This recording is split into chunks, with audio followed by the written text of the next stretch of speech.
Welcome, Transformers fans. My name is Composite EnerJoe, and today I will be reviewing the Transformers Dark of the Moon Deluxe class Thundercracker. And here he is. And like his predecessor before him, well, not really predecessor, more of his like superior, kind of. Like, well, whatever, let's just call it superior. Just like Starscream, he is a F-22 Raptor, the same one.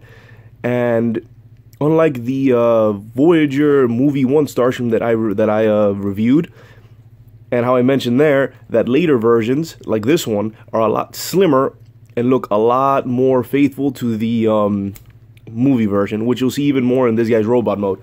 Well, this guy is pretty much a straight repaint of the Deluxe class Starscream from the same line. And just like all Dark of the Moon figures, they come with mech tech weapons.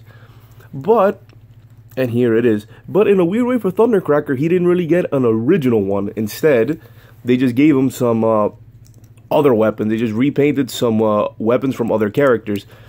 Like this sort of cannon sword dealio was carried over from his Deluxe Starscream, which doesn't really do anything, just a cool little sword.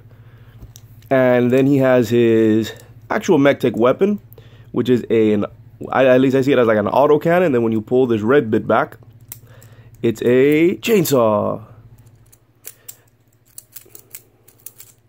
Yeah, this is probably, I think, one of the cooler, one of my favorites. I think this might be my absolute, well, I don't know, I haven't seen too many of these mech tech weapon things, but this is one of the cooler mech tech ones that I wish would lock into place. This is one of those that I wish would lock so that you just have the chainsaw mode on.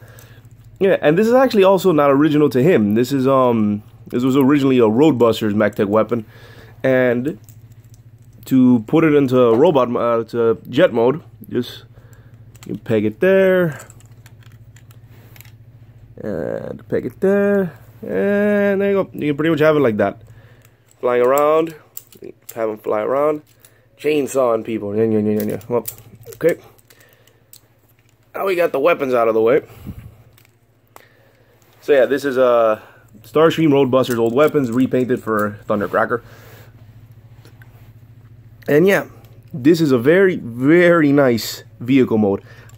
And like I said in the Starscream review, this is a superior version of the Starscream character. This is much more faithful to the. It's much more movie accurate than that one. But I already said what I had to say about that figure. Let's talk about this guy. And this is a really nice jet mode, a lot more streamlined. I think out of the F-22 Raptors, I think the only one that might be better would be maybe the leader class. Because even the Voyager, I don't think it was ever this nice and neat. Look at underneath, you barely tell there's a robot under there.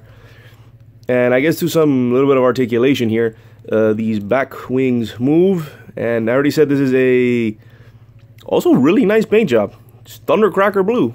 That is nice. I love the little accents. And Decepticon logo. And other stuff. There's his landing gear, which fold up that way. Fold up, and there. He's flying around. So let's get on to his transformation, which is a bit involved. Not too bad, but it's a bit involved. Let me fold these down. And where was it that I start? Oh, I think you start off by coming here and lifting this up. It's on a bit of like a, I don't know what this is called, but it's like a cylinder which you have to lift up. Same with this, you just gotta finagle it and then lift it up. And then, what was next? Was the head next? I don't remember. I guess you do this, you shove your nail in there, you get your nail, you then pop this open, and then, yeah, you can actually do his arms now. You can go in here, pull out the arms, and fold. I said fold it up, and then fold out. And then to finish it off, you just fold this out completely, and then you have his hand. One hand, one arm and hand. Same here, fold up, out, and fold to the right, and then hand out. Those are his hands ready to go. Then you, well, don't close that up yet. Then you go here.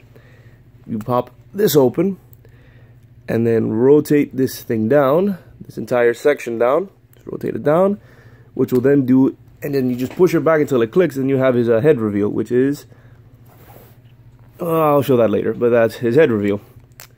And then you're supposed to fold these out, pull these silver bits out, and move it until they pretty much just push it against this thing until it stops. And then take the feet, you sort of pop them forward because they peg somewhere. They peg like down here, so just pop it forward. Pop it forward. And then you take this back part and just fold it up. Fold it up. And make sure that these things are in their place, because you have to put these pegs onto these ports. So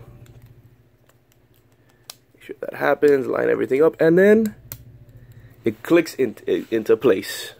Very satisfying click.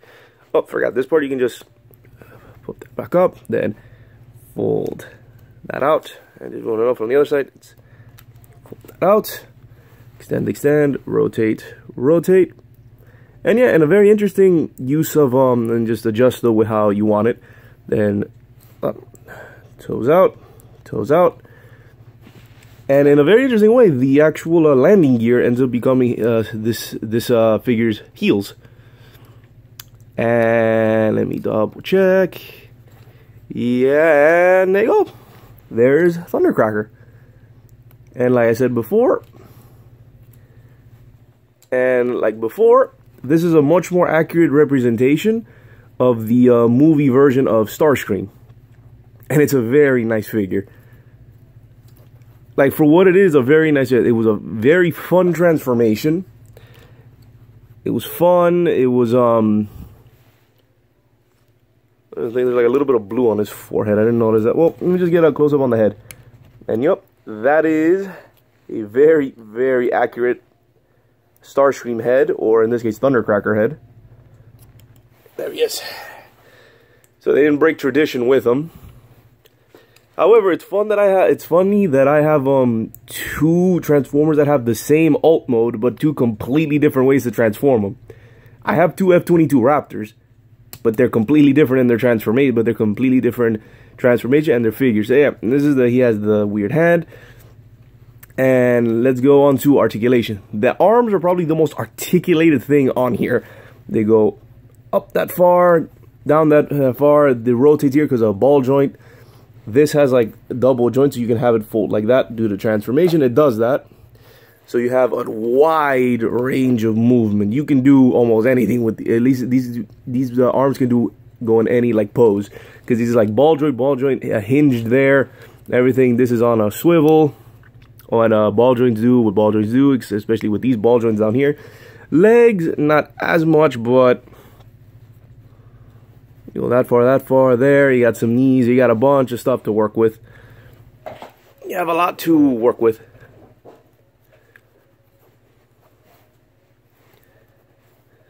But yeah, this is a really, really neat figure. And for his weapons, he actually has some ports here on his elbows, on his forearms. Put it there, so he's ready to go. And then you can have this one and have him there, also ready to go, or you can flip it, ready to go with a sword. So melee, and then long range. So yeah, like pretty much, I don't really have much else to say. Just that this is that I consider this a very solid figure. And I know I keep going back to my other review of the Voyager movie 1 Starscream, but this is just like just to show you like how much was changed in between movies. This was from Dark of the Moon, and that was from the first movie, and look how much changed, and how we now have in the deluxe form a far superior design and figure. Now, I personally still really like that Voyager, like for what it is, but this is a much more movie accurate and an all-around better figure. So it's a very solid figure, lot of posability, especially on these arms, which is impressive.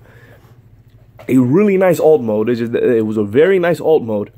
That honestly, if anything, this has a, like, I like the bulk of that one, but this one has a much more skeletal appearance. This looks more like a Starscream than the other one. The other one looked more like what if Starscream decided to just work out one day and like started getting really buff. So that's why. But like I said, I like the other one. That one was a solid figure, and so is this one. This is a very solid figure. And let's say if you didn't want to use a let's say you didn't want to get Starscream because after that first movie one, like a majority of Starscreams, movie Starscream had that weird Cybertronian tattoos on his jet mode. I personally didn't really like that. And this guy's predecessor, the Deluxe Starscream, also had that, and I didn't really like it. But then I saw this guy of the Thundercracker, and I'm like, you know what? I don't have a Thundercracker. And I don't like buying the same figure multiple times. I try really hard to avoid that. So I had an opportunity. I'm like, okay, look, I can get... It's technically a repaint of Starscream, and I have a Starscream and an F-22 Raptor, but it's a completely different toy. This is a very rare opportunity for me. So I can then, say that I have two of the same jets, but they transform completely different. And I've been rambling on too long. So yeah, that has been my review of this very solid figure. Very good figure. Recommend it. If you're like a fan of the movie Seekers, this is a high. Then you probably either already have this, or have the other Starscream, or even that this guy was repainted, I think, for the Asian market or for Japan only. They what is it? The U.S. got Thundercracker at, I think, Japan and or the Asian market, like China and Korea, like China and stuff. I believe what's it called? The GDO. I think it's called the Asian exclusive. Yeah. But no, I think it was Japan. They got Skywarp, and we got Thundercracker. And that's up to you, whether you like purple or blue. It's the same toy, just that one is purple, this one's blue. So it's up to you. Yeah, I highly recommend this figure. If you're going to get the movie Seekers, I recommend this one. And yeah, even more so than the Voyager one, if you're going for movie accuracy. Like I said, I have my personal reasons why I actually really like the movie one Voyager Starscream. And... well, that's it. Solid figure, overall recommended. This is Composite EnerJoe, and this has been my review of the Transformers Dark of the Moon Deluxe Class Thundercracker. This is Composite EnerJoe once more, signing off. Peace out.